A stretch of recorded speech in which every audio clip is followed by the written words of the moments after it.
дар Тоҷикистон хонавайронӣ беҳад бисёр шудагиай. Ин 99% одамое ки зиндагишон вайрон мешава, ман мегӯям ки айби мардакой. Барои чӣ? Барои чӣ ки 99% мардако заношона аҳамият наметиҳану думи занакои дигара мегиранд, думи духтаракои ёша мегиранд. Занои худшон беаҳамият мемонанд.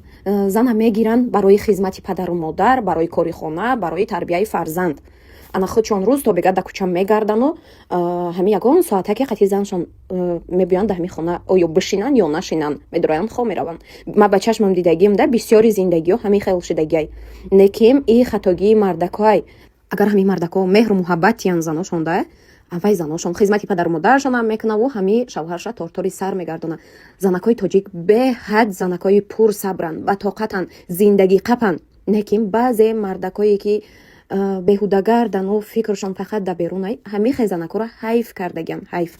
Ма алҳамдулиллоҳ шавҳар дорам, и хушбахтам, барои чӣ ки шавҳари ма қати ма вақт мегзарона. Шавҳари ма пулдор нестай, пулдори бои бадавлат нестай. Неким ҳамин қашмада басе ки вақт мегзарона қати ма. И боварӣ дорам ки ҳама занако ҳамин чиза мехоҳанд.